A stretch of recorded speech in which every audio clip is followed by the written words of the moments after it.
46. I'm going to guess this should be the remaining 90, assuming that there are still 19 people in the room and you did it 10 times each, right? And that makes perfect sense now, doesn't it? Because we should have exactly twice as many of these, in theory, as we have either of these. And these are almost identical. Isn't that badass? Yeah. Isn't that badass? That's kind of badass. Because, now the thing is, it's kind of a fixed experiment too, in that I'm giving you coins, and I know kind of what's going to happen with them.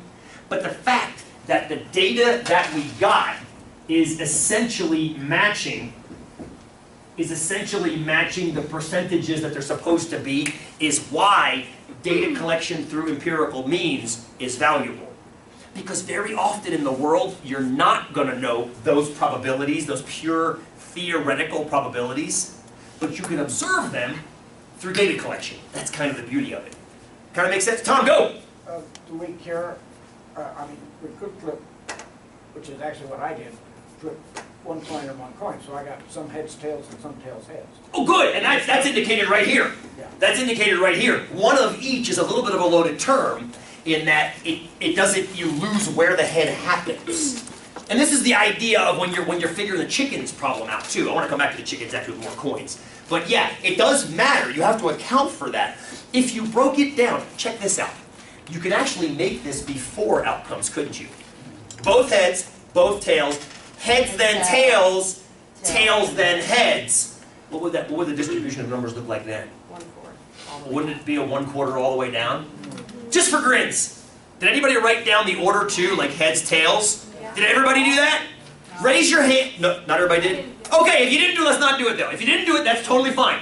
That's totally fine. That's totally fine. Because if you didn't do it, then we can't tally it. But I almost guarantee that it's going to look exactly like these two. This will split roughly halfway. Fair enough?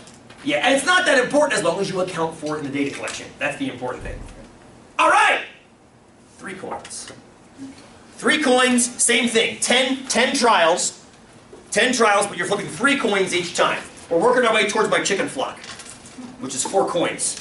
Sending Max in, flipping a coin 4 times. Anybody want a rooster in case we get one in 6 months? No. My mom ended up with 4 roosters. She did? And Where did she get them that's from? what Wait, how many chickens? 5. She bought 5, you have 4 roosters. That's taking back Yes. material right there. That's taking back material is what that is. They were turkins. Yes. Do you know what a turkin is? Wait, now are they sexed? Oh, some chickens are not sexed. They were not. They are. They were. Because I was told that some of the chickens are not for certain reasons, like they're too small, or the sexing doesn't work on certain breeds. Or they, But turkins they are. don't. Interesting. I Natasha? got this little mallard type one, and it was like this big, and they. A little mallard duck.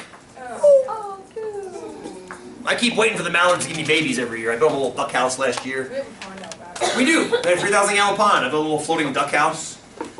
Give them cracked corn. They come, they poop in my pond, swim under the waterfall, lay the eggs somewhere else. Freaking ducks. Give me babies, damn it!